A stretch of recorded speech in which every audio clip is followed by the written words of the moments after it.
Je tenais le balai serpillière dans mes mains tremblantes, dans la plus grande salle de réception de tous les endroits que mon fils et sa nouvelle épouse avaient choisis pour leur mariage. Mon cœur a eu l'impression de se briser en 1000 morceaux au moment où ma belle-fille, avec son sourire parfait mais ses yeux glacials, me l'a tendu en disant « Nettoie le sol avant que les invités n'arrivent ». Mon mari s'est contenté de ricaner, prétendant que c'était une blague, et ce rire froid m'a transpercé plus profondément que n'importe quelle insulte. Aujourd'hui, je vais vous raconter quelque chose que je n'aurais jamais pensé partager. Et si, ne serait-ce qu'une seconde, cela vous semble familier. Je vous demande seulement d'aimer cette vidéo et de vous abonner. Cela m'aidera à continuer d'ouvrir mon cœur. J'ai 72 ans et je m'appelle Marguerite. Ce jour-là, dans cette immense salle de bal parisienne, entourée de lustres en cristal qui projetaient des arcs-en-ciel sur les sols en marbre, je n'étais pas l'honorée mère du marié. J'étais le fantôme indésirable et invisible censé récurer les sols, littéralement et métaphoriquement privé de tout respect. L'air sentait légèrement les roses blanches et le parfum de luxe, mais à l'intérieur de moi, une tempête grondait comme le pire hiver parisien que j'ai jamais connu. Je me tenais là, vêtue de ma plus belle robe bleu marine, celle que j'avais achetée en solde au sous-sol des Galeries Lafayette 3 mois plus tôt. Mes mains, marquées par 72 années de vaisselle et de lessive, tremblaient autour de ce manche de balai en plastique jaune. Les invités du mariage arriveraient dans 2 heures. 200 personnes qui allaient assister à ce qui était censé être le plus beau jour de la vie de mon fils, David. Mais au lieu de lui épingler sa boutonnière ou d'ajuster sa cravate, on me remettait du matériel de nettoyage, comme si j'étais une employée. La promesse de joie s'est fondue dans la douleur du rejet plus vite que la neige sur les Champs-Élysées en plein été. Ma routine depuis des mois était épuisante. Organiser les détails du mariage avec un cœur plein d'espoir tout en me brisant silencieusement sous le poids de subtiles humiliations. Les SMS que j'envoyais pour demander si je pouvais aider restaient sans réponse pendant des jours. Les appels téléphoniques recevaient des réponses brèves et sèches. « On s'en occupe, maman. » J'attendais de l'amour et de la chaleur. Au lieu de cela, j'ai reçu une négligence froide enveloppée de jolis mots et de faux sourires. Sophie, ma belle-fille, se tenait là dans son peignoir blanc immaculé, ses cheveux blonds parfaitement bouclés, tenant une coupe de champagne comme si elle posait pour un magazine. « Les traiteurs ont renversé un peu de champagne là-bas ?» dit-elle en pointant un coin près de la piste de danse du bout de son doigt manucuré. « Et il y a de la boue près de l'entrée à cause des chaussures de quelqu'un. » Mon mari, Richard, se tenait derrière elle, ajustant son nœud papillon dans le reflet d'un plateau de service en argent. Quand je l'ai regardé avec des yeux suppliants, il a simplement haussé les épaules. « C'est son mariage, Margot. Contente-toi de donner un coup de main. Donner un coup de main. » Comme si je n'avais pas donné un coup de main pendant les 34 dernières années de notre mariage. Mais laissez-moi vous ramener en arrière. Laissez-moi vous raconter comment je suis arrivée à ce moment, debout dans une salle de bal qui coûtait plus que ma pension de retraite annuelle, tenant un balai serpillière pendant que ma famille me traitait comme une domestique. Pendant des décennies, j'avais donné, sans cesse, sans relâche, et souvent sans remerciement. Je me souviens du silence glacial lorsque j'ai offert mes économies de toute une vie, 40 000 € de mon compte retraite, pour aider David et Sophie avec l'acompte de leur appartement dans le Marais. 40 000 € que j'avais péniblement rassemblés en faisant des doubles services à la cafétéria de l'hôpital et en nettoyant des bureaux à la Défense le week-end. « Ce n'est pas une question d'argent, maman », m'avait assuré David. Mais plus tard, j'ai entendu Sophie au téléphone avec sa mère, disant que c'était à peine assez pour faire une différence sur ce marché. À peine assez. 40 000 €, c'était à peine assez. J'ai nourri ma famille pendant les années d'études de David quand Richard a perdu son emploi à l'usine. J'avais 2 emplois, le matin à l'hôpital, le soir à nettoyer des bureaux dans la Grande Arche. Mes mains étaient gercées par les savons industriels, mes pieds gonflaient dans ces chaussures bon marché achetées à la halle.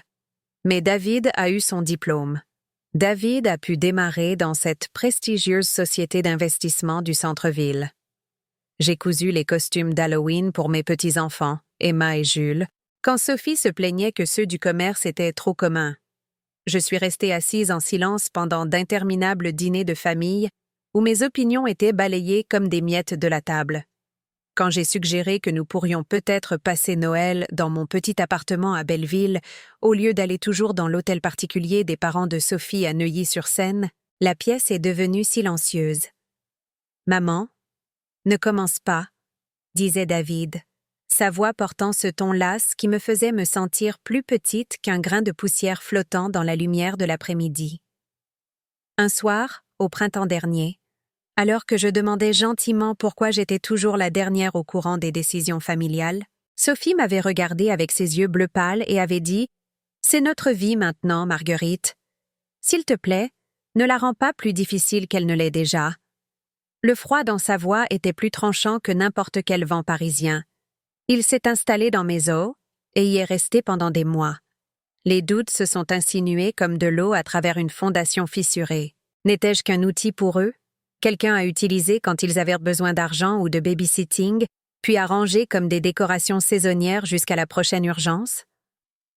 Ces conversations courtes et sèches et ces longs silences froids s'accumulaient dans ma mémoire comme des congères de neige, et j'ai commencé à me demander s'ils m'avaient jamais vraiment aimé ou s'ils aimaient simplement ce que je pouvais faire pour eux. Les signes étaient là depuis des mois, mais je les avais ignorés.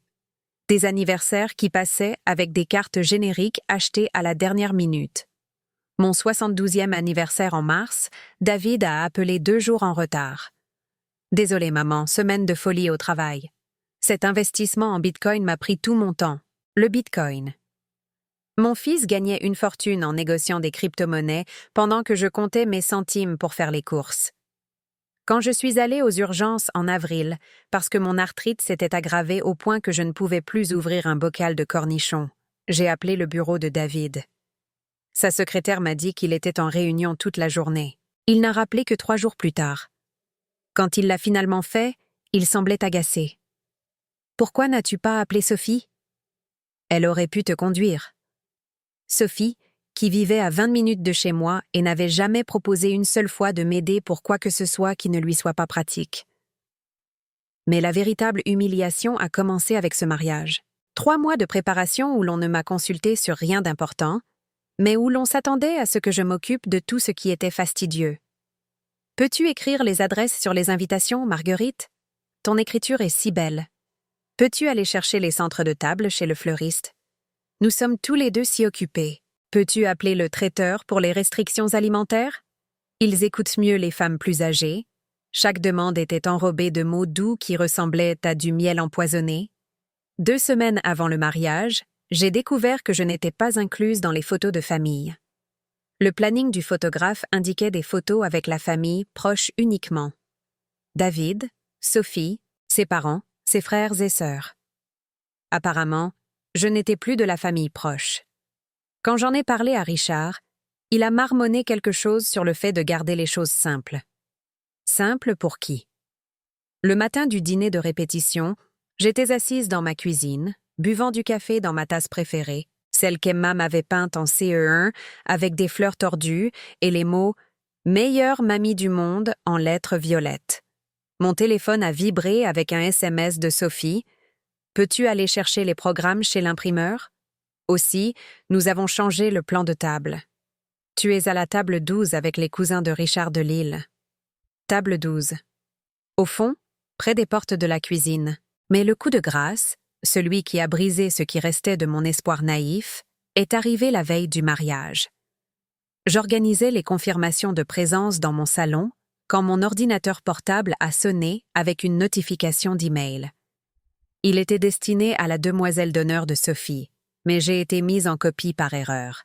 Les mots de Sophie sont apparus sur mon écran comme une gifle. Honnêtement, Marguerite me rend folle.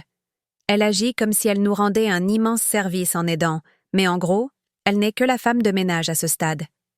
David se sent mal, mais j'en ai tellement marre de faire semblant qu'elle compte dans nos décisions. La femme de ménage. J'ai fixé ces mots jusqu'à ce qu'ils se brouillent à travers mes larmes. Mes mains tremblaient si violemment que je pouvais à peine fermer l'ordinateur. Je suis allée dans ma chambre, je me suis assise sur le bord de mon lit et je me suis regardée dans le miroir de l'autre côté de la pièce. Cheveux gris tirés en un simple chignon. des rides autour de mes yeux, dues à 7 décennies de sourire à travers la douleur. Quand étais-je devenue invisible? Quand étais-je devenue juste la femme de ménage? Cette nuit-là, je n'ai pas pu dormir. Je n'arrêtais pas de penser à tout l'argent que je leur avais donné au fil des ans.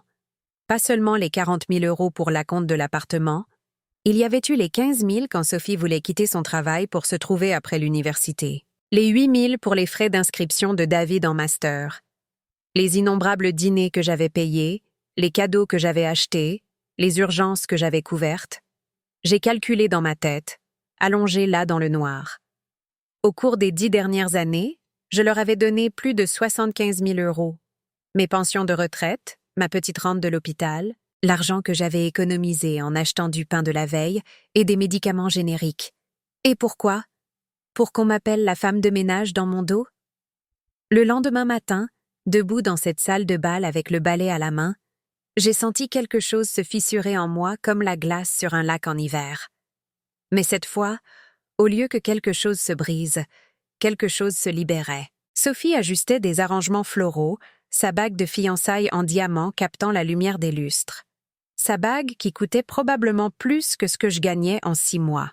« Marguerite » appela-t-elle sans me regarder. « Quand tu auras fini de passer la serpillière, pourras-tu essuyer les miroirs dans la suite nuptiale?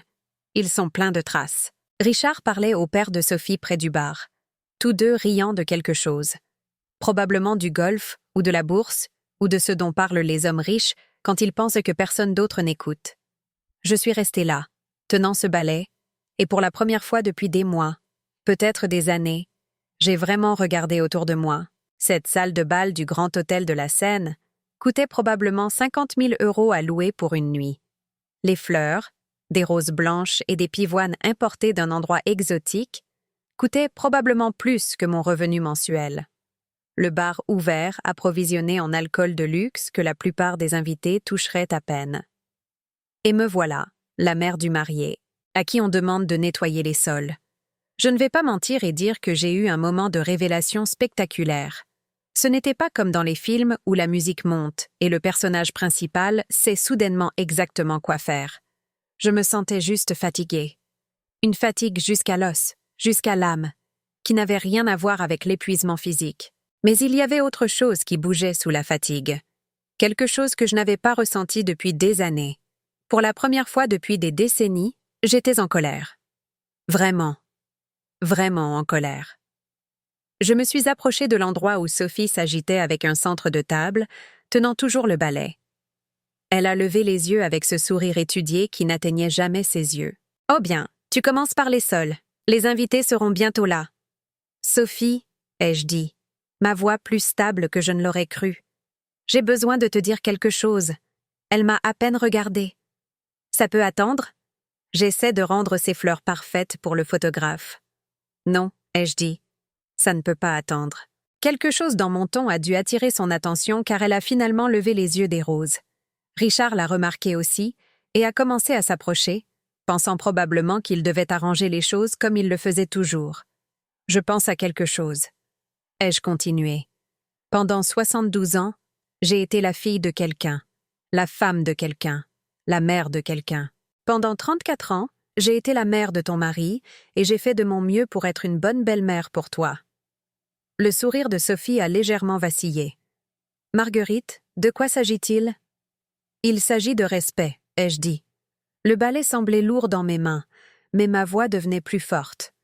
Il s'agit d'être traité comme une famille, et non comme une employée. Richard nous a rejoints alors, son visage montrant déjà cette expression familière de légère panique qu'il avait chaque fois qu'un drame familial menaçait de faire surface.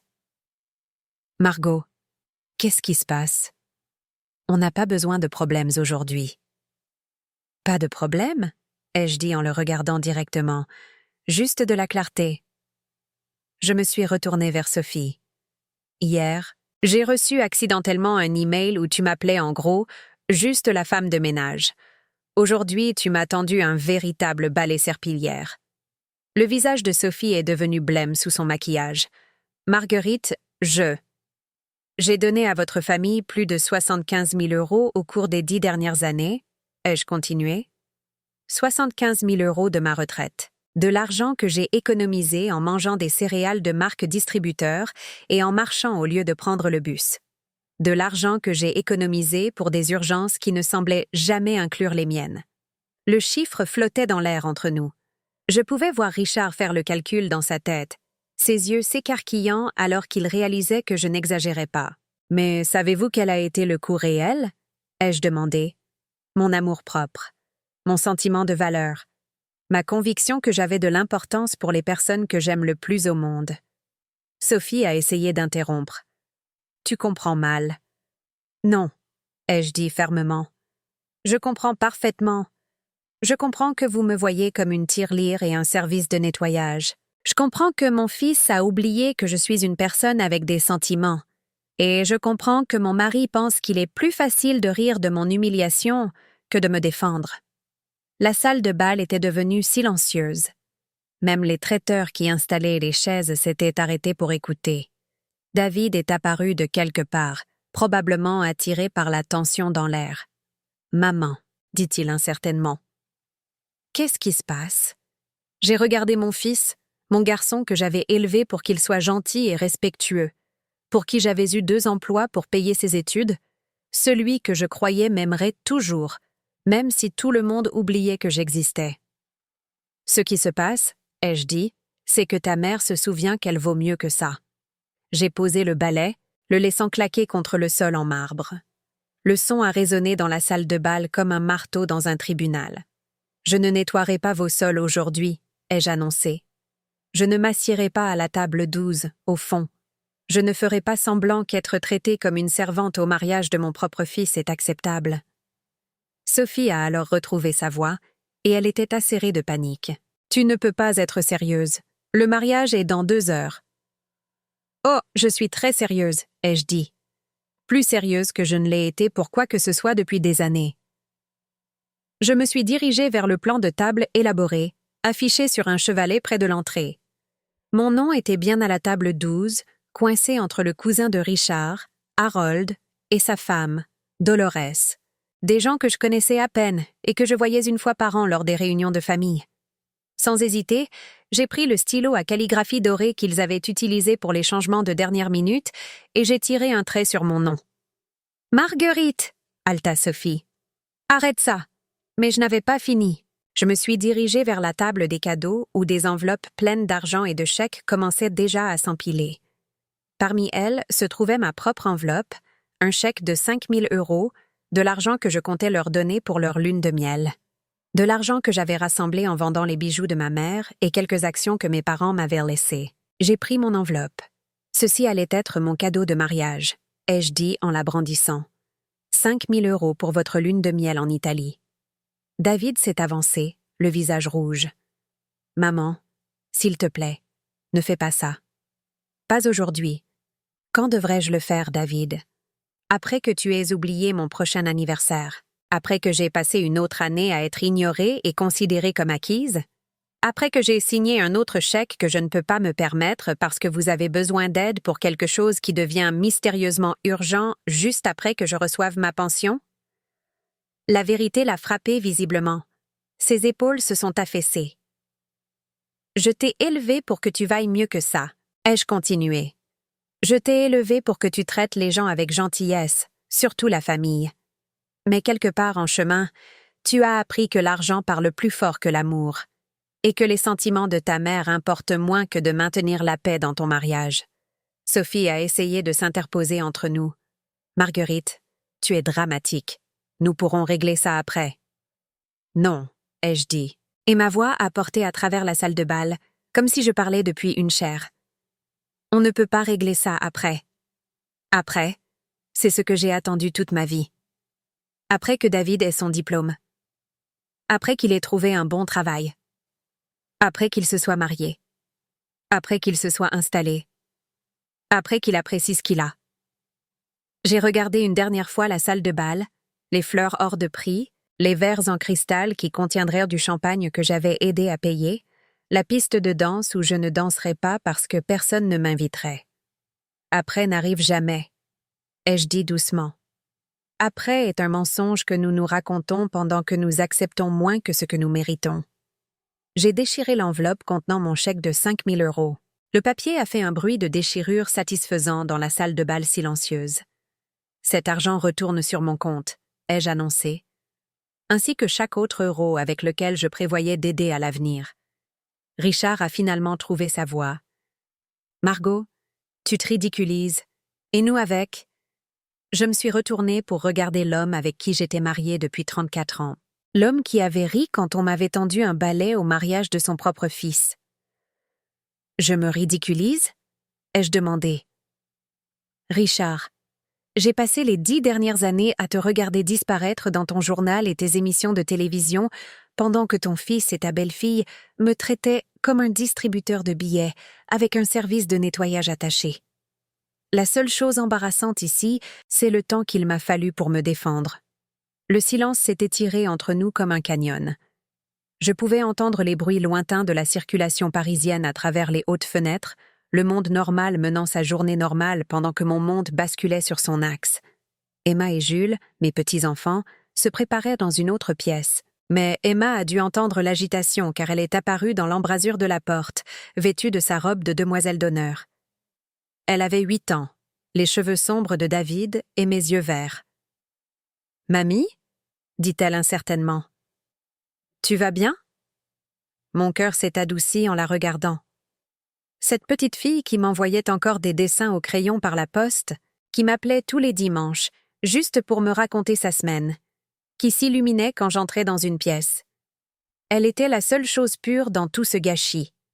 Je me suis agenouillée à son niveau, ignorant la douleur dans mes genoux. « Je vais bien, ma chérie. » Mamie avait juste besoin d'utiliser sa voix aujourd'hui. « Tu viens au mariage ?» demanda-t-elle. J'ai levé les yeux vers David et Sophie, vers la panique dans leurs yeux alors qu'ils réalisaient que ce n'était pas juste un caprice qui passerait. « Je ne sais pas encore, Emma, » ai-je dit honnêtement.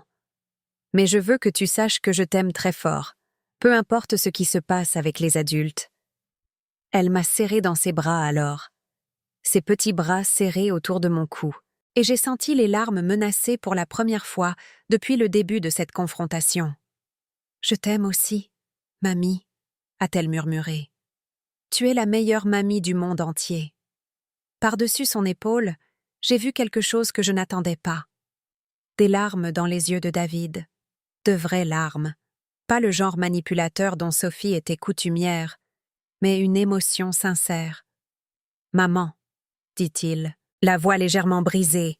« Je suis désolée, je ne réalisais pas. »« Tu ne réalisais pas quoi ?» ai-je demandé, tenant toujours Emma. « Que je suis une personne? Que j'ai des sentiments? Qu'être traitée comme une servante pourrait me blesser ?» Il a ouvert la bouche, puis l'a refermée. Que pouvait-il dire? Qu'il n'avait vraiment pas remarqué comment il me traitait. Cela ferait de lui un inconscient. Qu'il l'avait remarqué mais ne s'en souciait pas assez pour y mettre un terme? Cela ferait de lui un cruel. Sophie, pendant ce temps, calculait. Je pouvais le voir dans ses yeux. Comment minimiser cette crise? Comment me faire rentrer dans le rang? Comment sauver son parfait jour de mariage? « Marguerite, » dit-elle d'une voix apaisante qui sonnait comme du miel sur du verre brisé, « je pense que tu as mal compris mon email. Je me défoulais juste auprès de mon ami. Tu sais comment le stress de la préparation du mariage affecte tout le monde. »« Non ?» ai-je dit en me relevant et en lissant les cheveux d'Emma. « Je comprends parfaitement. Tu étais honnête dans cet email. Plus honnête que tu ne l'as été en face de moi depuis des années. » J'ai regardé ma montre. 1h15 avant l'arrivée des invités. « Voici ce qui va se passer, » ai-je dit. « Je rentre chez moi. Je vais prendre un bain, mettre des vêtements confortables et commander chez le traiteur asiatique. Je vais passer la journée à prendre soin de moi pour une fois. Mais le mariage, commença Sophie, sera magnifique, j'en suis sûre. Tu as planifié chaque détail sans ma contribution de toute façon. Tu n'as certainement pas besoin de moi ici pour en profiter. » David s'est avancé. « Maman, s'il te plaît, on peut arranger ça. On pourra parler de tout après la réception. Le voilà encore. »« Après. »« David, » ai-je dit tristement, « tu as 34 ans. Tu gagnes plus d'argent en 1 an que j'en ai gagné en 5. Tu vis dans un appartement qui coûte plus cher que la plupart des maisons des gens. Tu es sur le point d'épouser une femme dont la famille a plus d'argent que de bon sens. Qu'est-ce que tu as besoin d'arranger avec moi exactement? Il a cherché une réponse. Ce que tu dois arranger, ai-je continué, c'est la façon dont tu traites les gens qui t'aiment. Ce que tu dois arranger, c'est de te souvenir que ta mère n'est pas ton compte en banque. Ce que tu dois arranger, c'est de tenir tête à ta femme quand elle est cruelle, au lieu de rester là à laisser faire. Le masque de Sophie a finalement glissé complètement. Comment osez-vous me traiter de cruelle? Après tout ce que nous avons fait pour vous, vous inclure dans nos vies, vous inviter à dîner? M'inclure? Ai-je ri, et ce n'était pas un son agréable. Sophie, j'ai été exclue de toutes les décisions majeures de votre mariage. J'ai appris que vous achetiez votre appartement par un voisin qui a vu le camion de déménagement. J'ai appris les problèmes scolaires d'Emma par Emma elle-même. Vous m'incluez quand vous avez besoin d'argent ou de babysitting gratuit. Sinon, je suis un meuble. Richard a essayé une dernière fois. Margot, pense à ce que tu fais. Ces gens sont notre famille.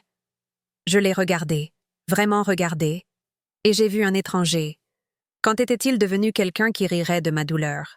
Quand avait-il décidé que maintenir la paix était plus important que de me rester fidèle? Non, ai-je dit doucement. Emma et Jules sont ma famille. David est ma famille, bien qu'il ait oublié comment se comporter comme tel. Toi, Richard, tu as cessé d'être ma famille au moment où tu as décidé que mes sentiments étaient drôles plutôt qu'importants? Et Sophie? Je me suis retournée pour la regarder directement. Sophie n'a jamais été ma famille. Elle a été une invitée qui est restée trop longtemps et a oublié ses manières. Le silence qui a suivi était absolu. Même les traiteurs s'étaient arrêtés. Je suis allée au vestiaire et j'ai récupéré mon sac à main. À l'intérieur se trouvait mon téléphone, mes clés et la dignité que je pensais avoir perdue quelque part en chemin. Si quelqu'un a besoin de moi, ai-je dit, je serai en train de vivre ma vie. Enfin. J'ai commencé à me diriger vers la sortie, mes talons claquant sèchement contre le sol en marbre. Derrière moi, j'ai entendu la voix de Sophie monter en panique alors qu'elle réalisait que ce n'était pas quelque chose qu'elle pouvait arranger avec de fausses larmes et de fausses promesses. Mais alors la voix d'Emma a retenti. « Mamie, attends. » Je me suis retournée. Elle courait vers moi, sa robe de demoiselle d'honneur bruissant. « Je peux venir avec toi ?»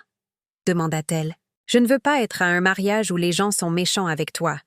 Mon cœur s'est brisé et s'est réparé en même temps. Cet enfant parfait, comprenait ce que les adultes avaient oublié. « Oh, ma chérie !» ai-je dit en m'agenouillant à nouveau. « J'aimerais plus que tout te ramener à la maison avec moi. Mais c'est le jour du mariage de ton papa, et tu es la demoiselle d'honneur. Il a besoin que tu sois là, même s'il ne le mérite pas. » Elle m'a serrée dans ses bras à nouveau. « Je te verrai bientôt? »« Oui, ai-je promis. »« Très bientôt. Et la prochaine fois, ce sera juste nous. Pas de drame d'adulte, pas de sentiments blessés. Juste un moment entre mamie et Emma. On pourra peindre? » demanda-t-elle. C'était notre activité spéciale, ce que nous faisions ensemble depuis qu'elle était toute petite. « On pourra peindre tout ce que tu veux, » ai-je dit en lui embrassant le sommet de la tête. Quand je me suis redressée, David était là. Son visage était rouge et des larmes coulaient sur ses joues. « Maman, dit-il, je t'aime vraiment. »« Je sais que tu m'aimes, » ai-je répondu. Mais l'amour sans respect ne suffit plus. L'amour sans considération ne suffit plus. L'amour qui vient avec des conditions et des dates d'expiration ne suffit plus. J'ai regardé par-delà lui vers Sophie, qui se tenait figée, son maquillage parfait coulant légèrement. « Si vous me voulez dans vos vies, » leur ai-je dit à tous les deux, « vous devez décider ce que cela signifie réellement. Cela ne signifie pas une tirelire. Cela ne signifie pas un service de nettoyage. Cela ne signifie pas quelqu'un qui sourit et hoche la tête pendant que vous prenez des décisions qui l'affectent, puis qui se montre reconnaissante pour des miettes d'attention. Je me suis arrêtée à l'entrée de la salle de bal et je me suis retournée une dernière fois. Ça veut dire me traiter comme une famille, ai-je dit. Une vraie famille. Le genre qui mérite le respect, la considération et l'honnêteté. Le genre qui est invité à prendre des décisions au lieu de simplement payer pour elles. Le genre qui compte. Et puis, je suis partie. Je suis sortie de cette salle de bal hors de prix. J'ai traversé le hall de l'hôtel avec son plafond doré et ses colonnes de marbre. Je suis passée devant le portier qui a poliment soulevé son chapeau et je suis sortie dans l'après-midi parisien. Le soleil brillait sur les grands boulevards. Les gens promenaient leurs chiens, se dirigeaient vers le déjeuner, vivaient leur vie sans drame, sans chagrin d'amour ni dysfonctionnement familial. La ville semblait exactement la même que ce matin-là, mais je me sentais complètement différente. Pour la première fois depuis des années, je me sentais légère. J'ai pris le métro pour rentrer à Belleville, assise près de la fenêtre et regardant les quartiers familiers défiler. La femme assise en face de moi a souri, et j'ai souri en retour. À quand remontait la dernière fois que j'avais souri à un étranger juste parce que ça me faisait du bien? À la maison, j'ai fait couler un bain chaud avec des sels d'Epsom et de l'huile de lavande. J'ai allumé les bougies qu'Emma m'avait offertes pour Noël, celles en forme de fleurs que je gardais pour les occasions spéciales. Aujourd'hui me semblait assez spécial. Pendant que je me prélassais dans la baignoire, j'ai pensé à la suite. Pour la première fois depuis des décennies, je n'avais l'emploi du temps de personne d'autre à prendre en compte, les besoins de personne d'autre à mettre avant les miens. Demain, c'était dimanche. Je pouvais faire la grasse matinée. Je pouvais lire le journal de la première à la dernière page. Je pouvais marcher jusqu'au marché et acheter des fleurs juste parce qu'elles étaient belles. Mon téléphone a vibré plusieurs fois avec des SMS, mais je l'ai ignoré. Quelle que soit la crise qui se déroulait dans la salle de bal de l'hôtel, ce n'était plus à moi de la résoudre.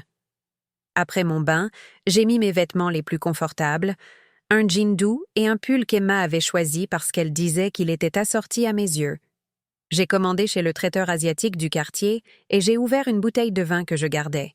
Le biscuit de la fortune m'a fait rire. Votre avenir est brillant lorsque vous vous faites confiance. Ce soir-là, je me suis assise sur mon petit balcon avec une tasse de thé, regardant le coucher de soleil peindre le ciel de nuances de rose et d'or. Ma voisine, Madame Dubois, arrosait ses tomates dans la cour voisine. « Belle soirée », a-t-elle lancé par-dessus la clôture. « Oui », ai-je convenu, « vraiment ». La réception de mariage battait probablement son plein à ce moment-là. L'orchestre jouait, les gens dansaient, et Sophie tenait salon dans sa robe de créateur. David serrait des mains et faisait la conversation, se demandant probablement si je pensais ce que j'avais dit.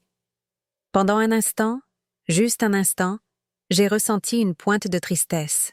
C'était censé être un jour de joie.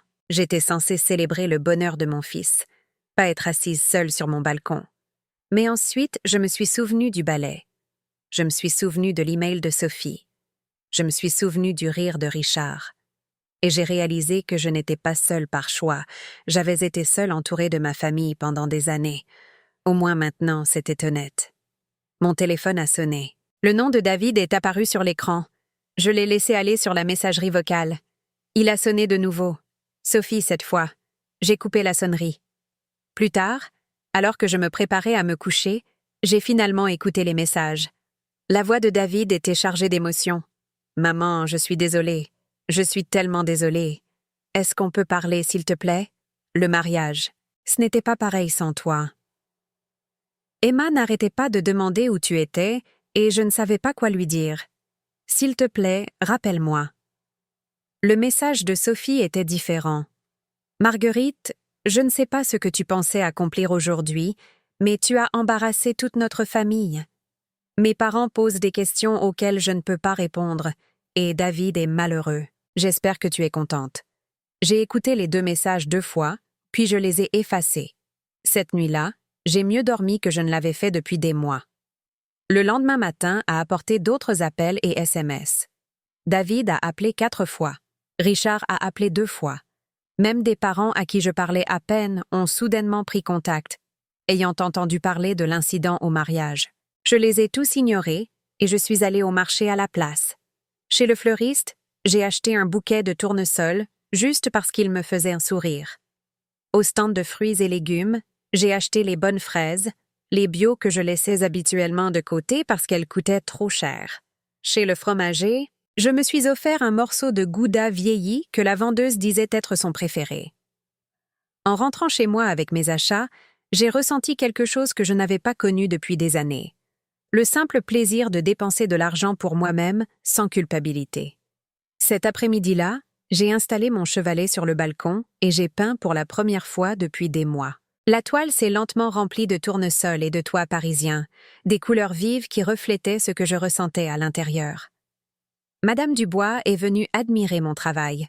« Vous êtes très talentueuse », a-t-elle dit. « Avez-vous déjà pensé à vendre vos peintures ?» Je n'y avais jamais pensé. Pendant des années, la peinture avait été quelque chose que je faisais quand j'avais le temps, ce qui signifiait presque jamais.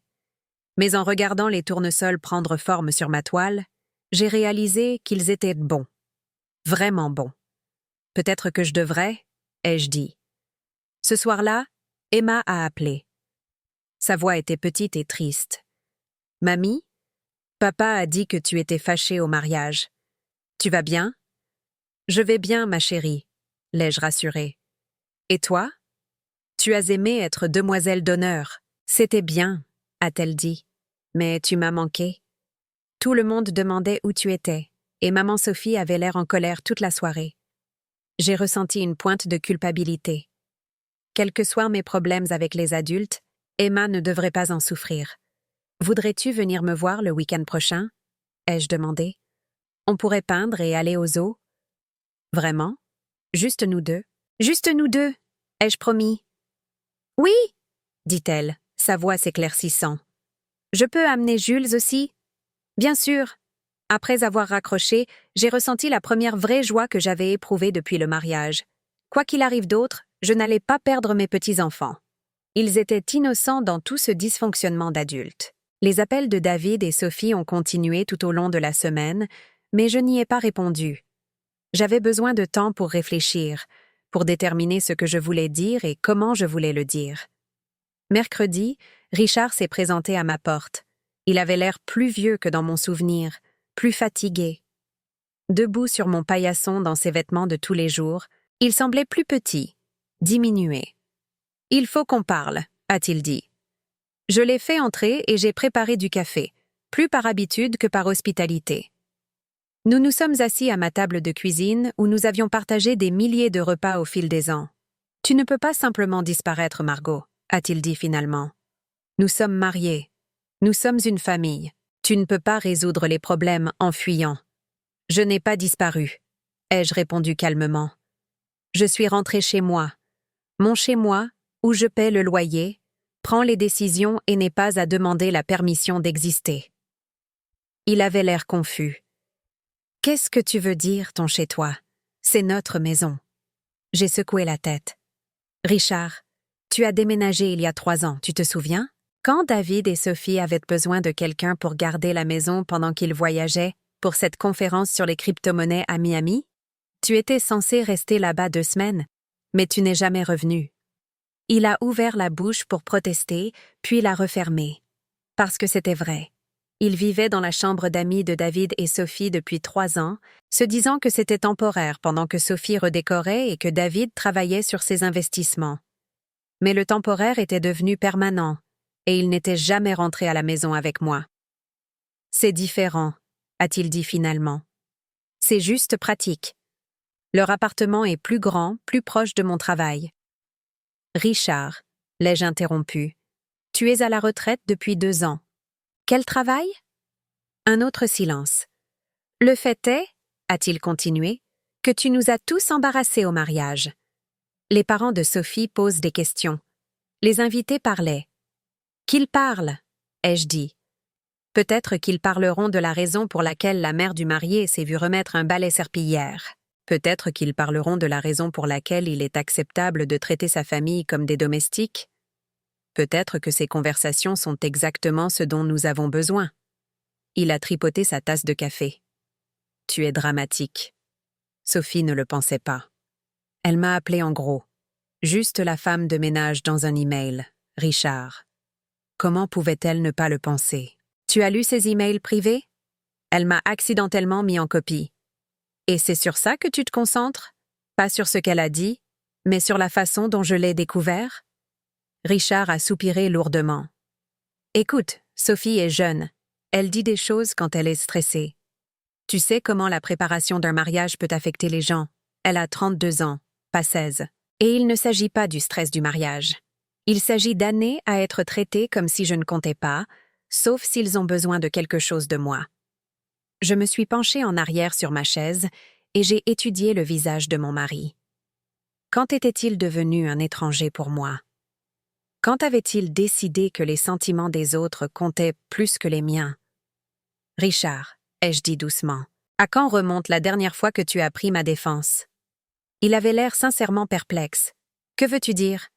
Quand est-ce que quelqu'un a été impoli avec moi, ou méprisant, ou cruel, et que tu as dit « Eh, c'est ma femme, et vous devez la traiter mieux ?» Il y a réfléchi, et j'ai vu son visage changer alors qu'il réalisait qu'il ne pouvait pas trouver de réponse. « Je n'aime pas les conflits, » a-t-il dit finalement. Moi non plus. Mais parfois, éviter les conflits signifie accepter le manque de respect. Parfois, maintenir la paix signifie sacrifier les personnes que l'on est censé protéger. Nous sommes restés en silence un moment. Dehors, j'entendais des enfants jouer dans le parc de l'autre côté de la rue, leur voix aiguë et joyeuse. « Qu'est-ce que tu attends de moi ?» a finalement demandé Richard. C'était une question juste, et je l'ai examinée attentivement avant de répondre. « Je veux que tu décides si tu es mon mari ou juste quelqu'un qui était marié avec moi. » ai-je dit. « Je veux que tu décides si mes sentiments comptent pour toi.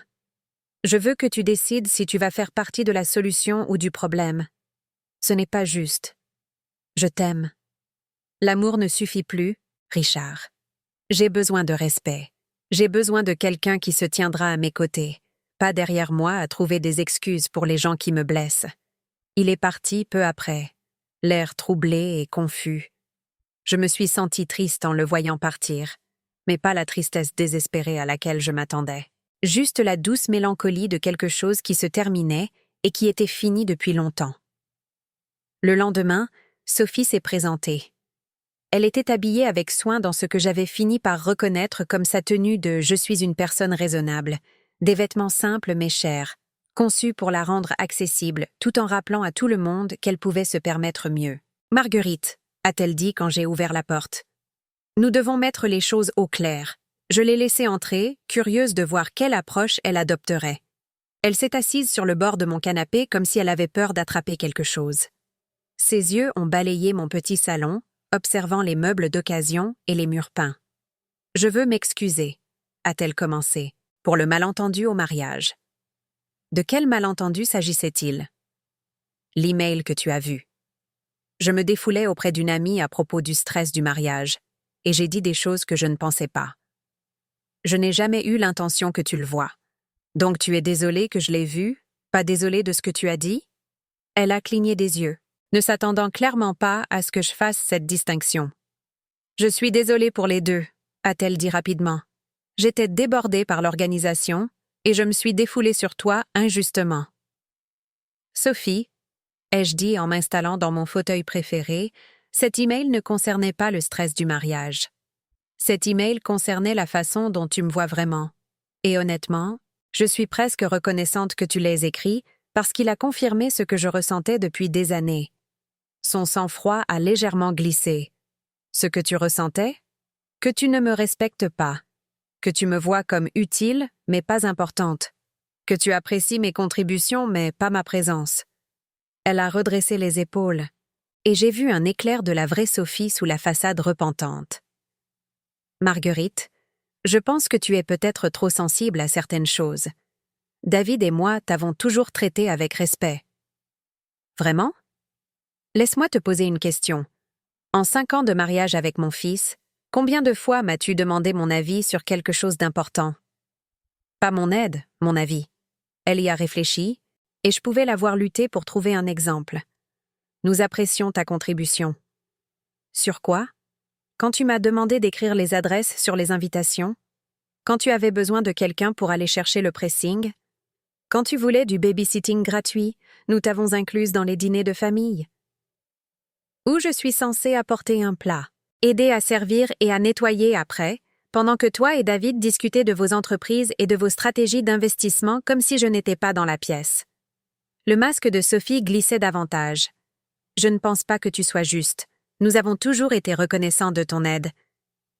Reconnaissant de mon aide, oui. Mais à quand remonte la dernière fois que tu t'es intéressé à mes pensées, mes rêves, mes sentiments sur quoi que ce soit qui ne vous était pas directement utile? Silence. Sophie, ai-je continué. En 5 ans de mariage avec mon fils, tu as appris que je travaillais dans une cafétéria d'hôpital et que je peignais en tant que passe-temps. Tu ne sais pas que j'y ai été superviseur pendant 15 ans. Tu ne sais pas que je gérais une équipe de 12 personnes et que j'ai aidé à réorganiser tout leur système de restauration. Tu ne sais pas que mes peintures ont été exposées à la foire d'art de Belleville 3 années de suite. Ses yeux se sont légèrement écarquillés. De toute évidence, elle ne savait rien de tout cela. Tu me vois comme la mère de David, sur qui on peut compter pour de l'argent et des services. Tu ne m'as jamais vue comme Marguerite, une personne avec ses propres accomplissements, son intelligence et sa valeur. Ce n'est pas vrai. Quand était mon anniversaire, Sophie? Un autre silence. Quelle est ma couleur préférée? Quel genre de livre est-ce que je lis? Quelle est ma plus grande peur? Mon plus grand moment de fierté? Qu'est-ce qui me fait rire? À chaque question, elle paraissait plus petite. Tu es mariée à mon fils depuis 5 ans? Ai-je dit doucement. Et tu ne sais rien de moi, sauf ce que je peux faire pour toi. Sophie s'est levée brusquement, son sang-froid soigneusement entretenu se brisant enfin complètement. Vous savez quoi? Dit-elle, la voix acérée de frustration. Peut-être que je ne sais pas ces choses sur vous parce que vous n'en parlez jamais. Peut-être que je ne demande pas votre avis parce que vous ne semblez jamais en avoir. Peut-être que je vous vois juste comme la mère de David parce que c'est tout ce que vous avez jamais été avec nous. Voilà. La vérité qu'elle cachait sous de fausses excuses et des larmes fabriquées. Donc c'est ma faute si tu ne me respectes pas? Ai-je demandé. Je dis que peut-être si vous agissiez comme si vous aviez quelque chose de précieux à apporter en dehors de l'argent et du babysitting, nous vous traiterions différemment. Les mots flottaient dans l'air entre nous comme la fumée d'un incendie. Merci, ai-je dit doucement. Elle avait l'air confuse. Merci pourquoi? Pour avoir enfin été honnête? Pour m'avoir montré qui tu es vraiment au lieu de qui tu prétends être? Sophie a réalisé qu'elle en avait trop révélé. Marguerite, je ne voulais pas dire. Si, tu le voulais. Et ce n'est pas grave. Il vaut mieux savoir où j'en suis que de continuer à prétendre que nous avons une relation basée sur le respect mutuel. Elle a essayé de faire marche arrière, de revenir à son rôle de pénitente, mais il était trop tard. Nous savions toutes les deux ce qu'elle pensait vraiment de moi. Après son départ, je me suis préparé une tasse de thé et je me suis assise dans mon jardin, pensant à ce qu'elle avait dit. Était-il possible que je me sois rendue invisible? Avais-je été si concentrée sur le fait d'être utile que j'avais oublié d'être intéressante? Avais-je été si désireuse d'être nécessaire que j'avais oublié d'être appréciée? Peut-être, mais cela n'excusait pas la façon dont il m'avait retraitée. Et cela ne rendait certainement pas l'incident du ballet acceptable. Ce week-end-là, Emma et Jules sont venus me voir comme promis. Nous avons peint des images de fleurs et de dinosaures. Nous sommes allés au zoo et avons nourri les canards. Nous avons fait des biscuits et regardé de vieux films. C'était le meilleur week-end que j'avais eu depuis des années. Le dimanche soir, quand David est venu les chercher, il avait l'air épuisé. « Maman, dit-il, on peut parler ?» Emma et Jules regardaient des dessins animés dans le salon, alors nous nous sommes assis sur le balcon. « J'ai réfléchi à ce que tu as dit au mariage, » a-t-il commencé. « À propos de l'argent, de la façon dont nous t'avons traité. » J'ai attendu. Tu avais raison. Sur beaucoup de points. Nous avons profité de ta générosité. Nous t'avons exclu des décisions tout en attendant que tu aides à les financer. C'était un début. Je veux te rembourser, a-t-il continué. L'argent que tu nous as donné au fil des ans. Je m'en sors bien avec mes investissements en crypto-monnaie et je peux me permettre de te rendre ce que tu as dépensé pour nous. David, ai-je dit prudemment, je ne veux pas récupérer mon argent. Je veux quelque chose de plus précieux que ça. Quoi? Je veux que tu réfléchisses à si tu m'aimes vraiment ou si tu as juste besoin de moi. Il a semblé surpris. Que veux-tu dire? Je veux dire, quand est-ce que tu m'as appelé pour la dernière fois juste pour parler? Pas parce que tu avais besoin de quelque chose, pas parce que c'était mon anniversaire ou une fête. Mais parce que ça te manquait de me parler. Il a ouvert la bouche pour répondre, puis l'a refermée. Quand est-ce que tu m'as demandé pour la dernière fois des nouvelles de ma vie? De mes centres d'intérêt, de mes rêves pour l'avenir? Un autre silence. David, je t'aime plus que ma propre vie. Mais j'ai besoin de savoir si tu m'aimes en tant que personne ou juste en tant que mère. Parce qu'être la mère de quelqu'un ne devrait pas être ma seule valeur. Des larmes coulèrent sur son visage maintenant. Maman, bien sûr que je t'aime en tant que personne. Alors dis-moi quelque chose sur moi qui n'a rien à voir avec le fait d'être ta mère. Il a lutté, et je pouvais le voir réfléchir désespérément, essayant de trouver quelque chose. Tu peins? A-t-il dit finalement. Qu'est-ce que je peins? Je ne sais pas. Quel est mon style d'art préféré? Qu'est-ce qui m'inspire? As-tu déjà vu une de mes œuvres finies? Les réponses étaient non, non et non. David, ai-je dit doucement. Je peins des paysages urbains parisiens depuis 20 ans. J'ai vendu des œuvres à des foires d'art. J'ai donné des cours au centre social. Mais tu ne le sais pas parce que tu n'as jamais demandé. Il pleurait ouvertement maintenant. Je suis désolée, maman. Je suis tellement désolée. Je sais que tu l'es. La question est, qu'est-ce que tu vas faire à ce sujet? Nous avons parlé pendant une autre heure. Vraiment parlé. Peut-être pour la première fois depuis qu'il était adolescent. Je lui ai parlé de mon art, de mes rêves d'ouvrir peut-être une petite galerie un jour. Il m'a parlé de son travail, du stress de gérer l'argent des autres, de ses craintes de ne pas être assez bon dans ce qui compte. Quand il est parti cette nuit-là, quelque chose avait changé entre nous. Ce n'était pas encore réparé. La confiance prend du temps à se reconstruire. Mais c'était un début. Les appels de Sophie ont cessé après leur 2e semaine. J'ai appris par Emma qu'elle disait aux gens que je faisais une sorte de dépression et qu'ils me laissaient de l'espace pour régler mes problèmes. Je ne faisais pas une dépression. Je faisais une percée. J'ai commencé à prendre des cours d'art à l'université populaire. J'ai rejoint un club de lecture à la bibliothèque locale. J'ai fait du bénévolat dans un centre d'alphabétisation, apprenant aux adultes à lire. Pour la première fois depuis des années, je construisais une vie qui m'appartenait. Richard passait de temps en temps, l'air toujours un peu plus perdu que la fois précédente. Il s'était installé de façon permanente dans la chambre d'amis de David et Sophie, mais il semblait mal à l'aise là-bas. Il me demandait s'il pouvait rentrer à la maison et je lui demandais s'il était prêt à être un vrai partenaire au lieu d'un observateur passif de sa propre vie. Il ne l'était jamais. 3 mois après le mariage, j'ai reçu une visite inattendue. La mère de Sophie, Elisabeth, que j'avais rencontrée brièvement lors d'événements pré-mariage, mais à qui je n'avais jamais vraiment parlé. C'était une femme élégante dans la 50aine, parfaitement habillée et soigneusement maquillée, mais il y avait quelque chose de fatigué dans ses yeux que j'ai reconnu. « J'espère que ça ne vous dérange pas que je passe » a-t-elle dit. Je voulais vous parler de ce qui s'est passé au mariage. Je l'ai invitée à entrer, curieuse de ce qu'elle pourrait avoir à dire. Sophie m'a donné sa version, a commencé Elisabeth, mais je voulais entendre la vôtre. Je lui ai raconté l'histoire. L'email qu'elle avait envoyé par erreur, l'incident du ballet, les années à être traitée comme une domestique, tout en contribuant financièrement à leur vie. Elisabeth a écouté sans interrompre, hochant la tête de temps en temps. « Je ne suis pas surprise », a-t-elle dit finalement. Sophie a toujours été difficile quand il s'agit de partager l'attention ou le respect. Que voulez-vous dire? C'est ma fille, et je l'aime. Mais elle n'a jamais appris que les autres ont des sentiments qui comptent autant que les siens. Son père et moi avons essayé de lui apprendre l'empathie, mais nous l'avons peut-être trop gâtée. Nous lui avons fait croire que le monde tournait autour d'elle. Elisabeth a siroté le thé que je lui avais servi et a regardé mon modeste salon avec ce qui semblait être une véritable appréciation. « Vous savez, » a-t-elle dit, « c'est charmant. Tellement plus accueillant que leur appartement stérile. » Merci. Marguerite, je veux que vous sachiez que ce qui s'est passé au mariage était inexcusable.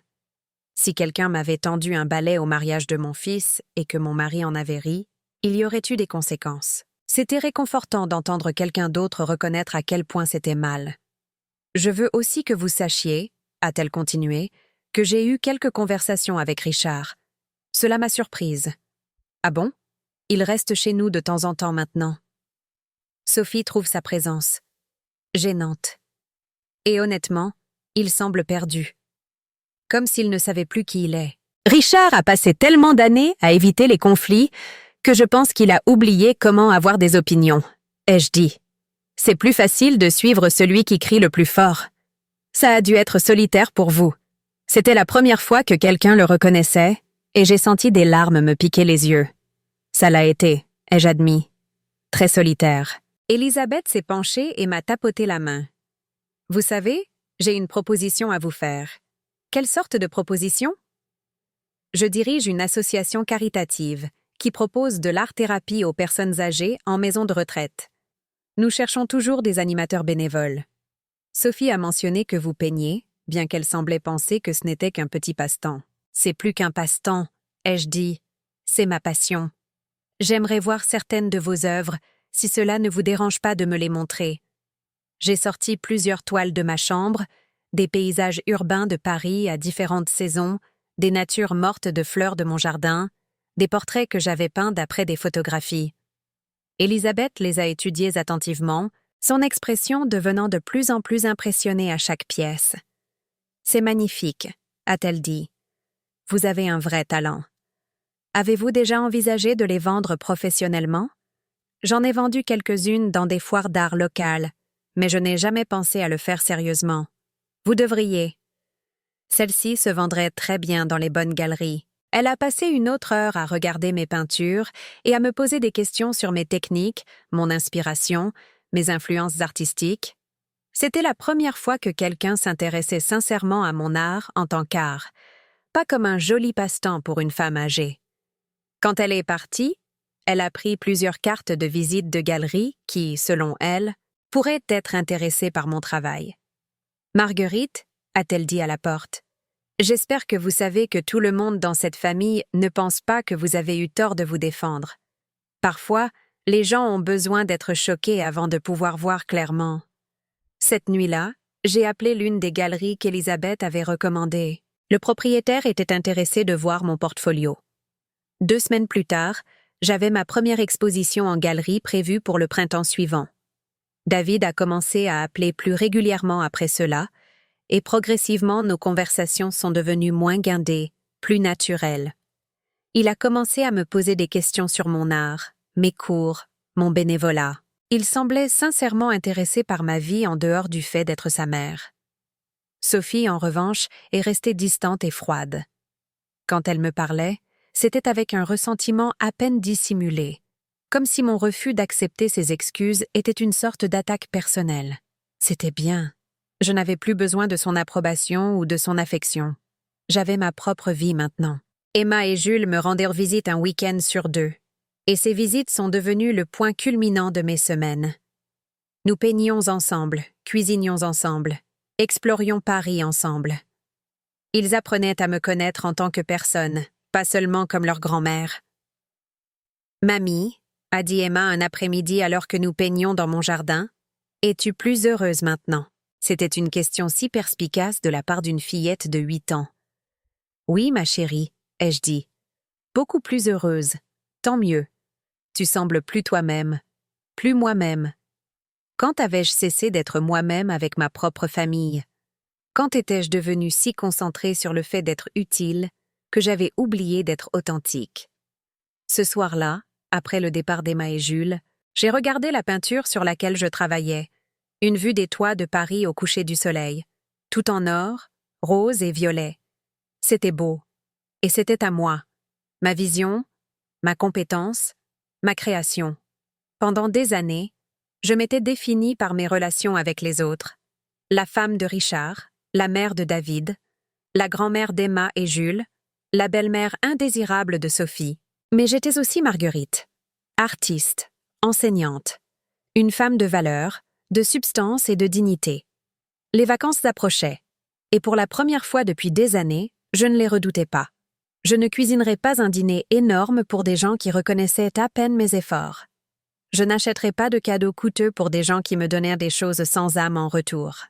Je ne sourirai pas à travers des insultes subtiles et des rejets purs et simples. Emma m'a appelée en novembre. « Mamie, qu'est-ce qu'on fait pour Noël? Qu'aimerais-tu faire ?» ai-je demandé. « On peut cuisiner ensemble? Juste nous et Papy Richard et peut-être Jules s'il veut venir? Ça semble parfait. Et papa et maman Sophie? Ils sont les bienvenus s'ils le souhaitent, ai-je dit, mais nous n'allons supplier personne de passer du temps avec nous. Noël s'est avéré merveilleux. Richard est venu, l'air penaud et incertain. David est venu seul.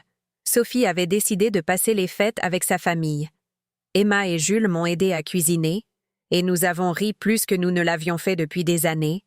Après le dîner, David m'a aidé à faire la vaisselle pendant que Richard jouait à des jeux de société avec les enfants. « Maman, » a dit David doucement, « je veux te dire quelque chose. »« Quoi ?» Sophie et moi avons des problèmes. Pas seulement à cause du mariage, mais d'autres choses.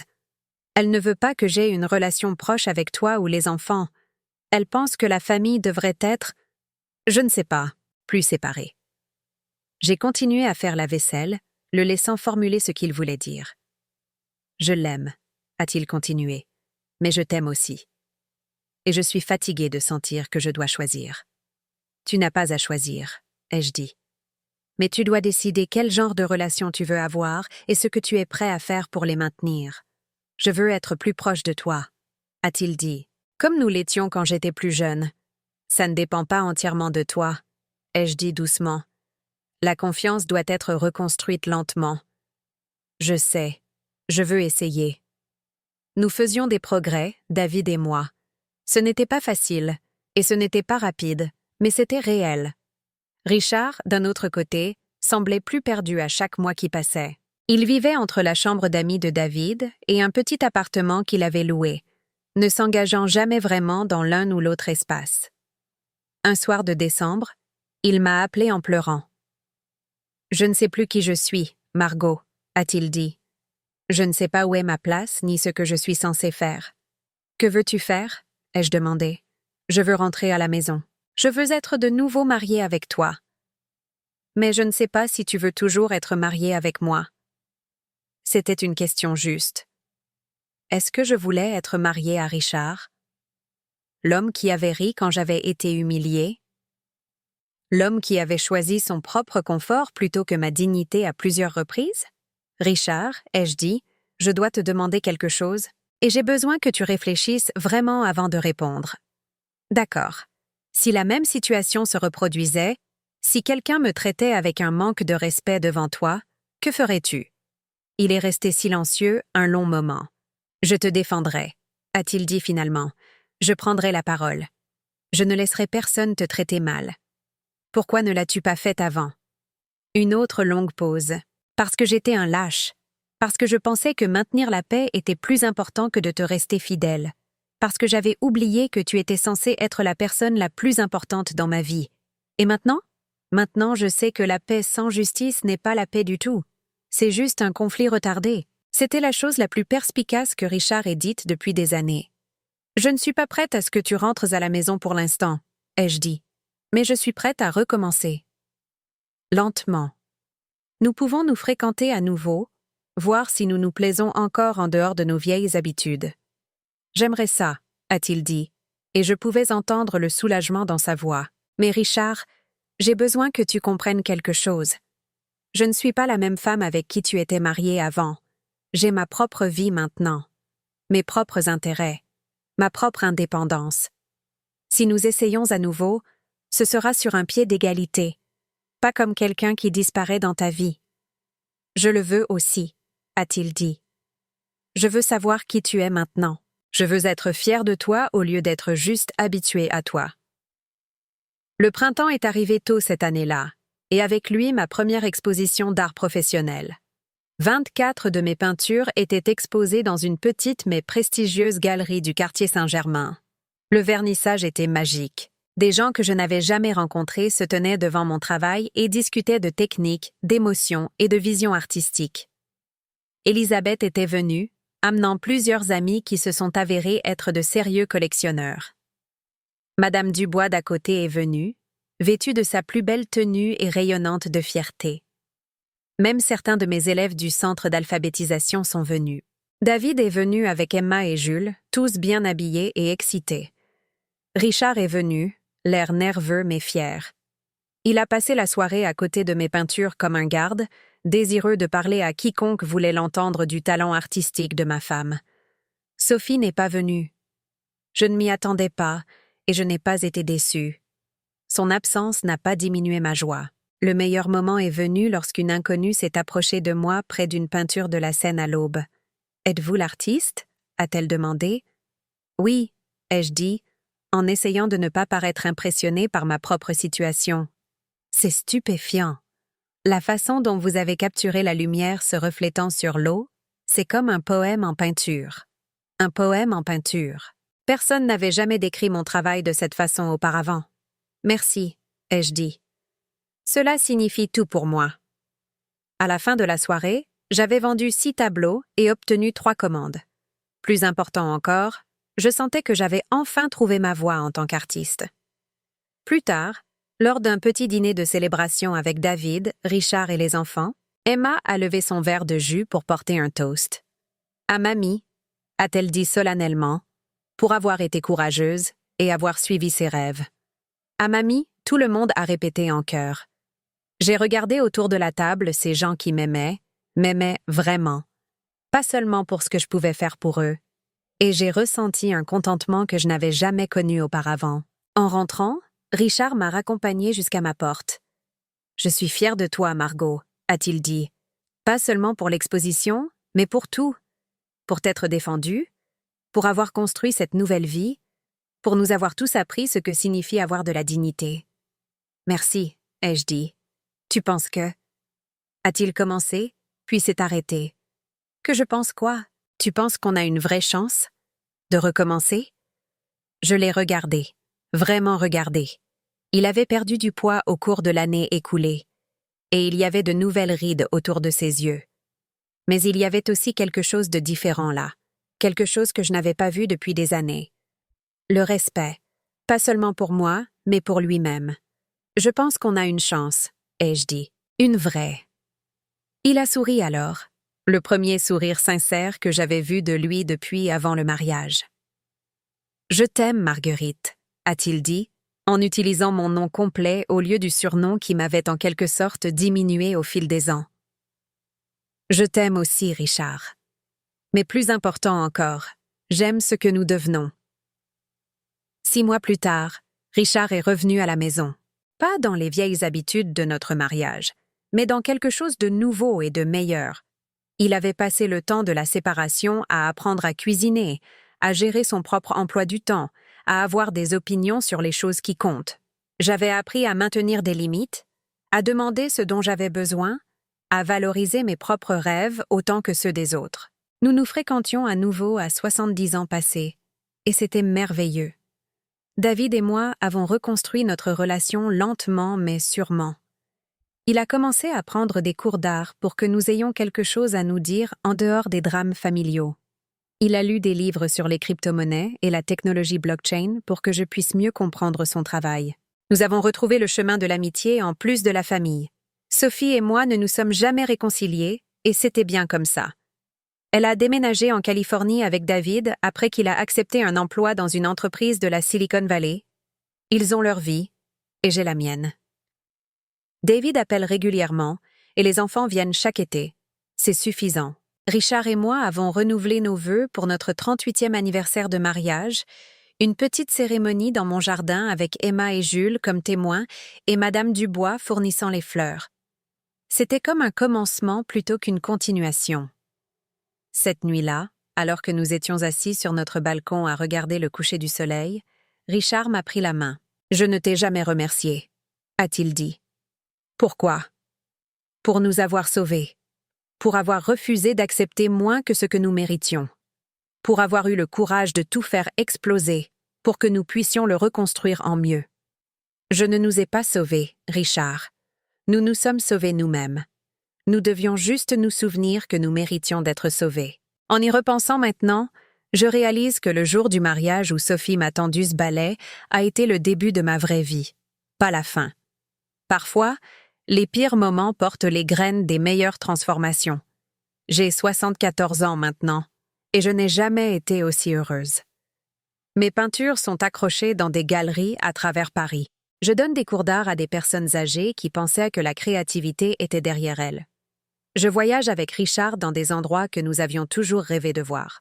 J'ai des relations significatives, basées sur le respect mutuel et l'affection sincère. Mais plus important encore, je me suis retrouvée. La femme que j'étais avant d'apprendre à être petite, avant de confondre être nécessaire avec être appréciée, avant d'accepter des miettes et d'appeler ça de l'amour. À tous ceux qui m'écoutent et qui se sont déjà sentis invisibles dans leur propre famille, à qui on a déjà tendu le balai métaphorique pendant que d'autres profitèrent de la fête, je veux que vous sachiez quelque chose. Vous valez plus que ce que vous pouvez faire pour les autres. Vos sentiments comptent. Vos rêves comptent. Vous comptez. Il n'est jamais trop tard pour exiger le respect que vous méritez. Il n'est jamais trop tard pour construire une vie qui reflète votre valeur. Il n'est jamais trop tard pour vous souvenir que vous êtes l'auteur de votre propre histoire, pas seulement un personnage secondaire dans celle de quelqu'un d'autre. Parfois, l'amour nous oblige à fixer des limites. Parfois, les relations familiales doivent être reconstruites à partir de zéro. Parfois, les personnes qui prétendent nous aimer ont besoin d'être choquées pour se souvenir que nous sommes des êtres humains avec des sentiments et une dignité. Et parfois, quitter la table est le seul moyen de montrer aux gens que vous méritez une place. Avez-vous déjà vécu quelque chose de semblable? Vous êtes-vous déjà senti invisible dans votre propre famille, considéré comme acquis par les personnes qui devraient vous apprécier le plus? Veuillez partager votre histoire dans les commentaires ci-dessous. Et si mon parcours a touché votre cœur, veuillez aimer cette vidéo et vous abonner à ma chaîne. Votre soutien m'aide à continuer de partager ces histoires et me rappelle que nous ne sommes jamais seuls dans nos luttes. N'oubliez pas, vous n'êtes jamais trop vieux pour recommencer. Vous n'êtes jamais trop vieux pour exiger le respect. Vous n'êtes jamais trop vieux pour vivre la vie que vous méritez. Merci d'avoir écouté mon histoire. Merci de me voir non seulement comme la mère, l'épouse ou la grand-mère de quelqu'un, mais comme Marguerite, artiste, enseignante, femme de valeur.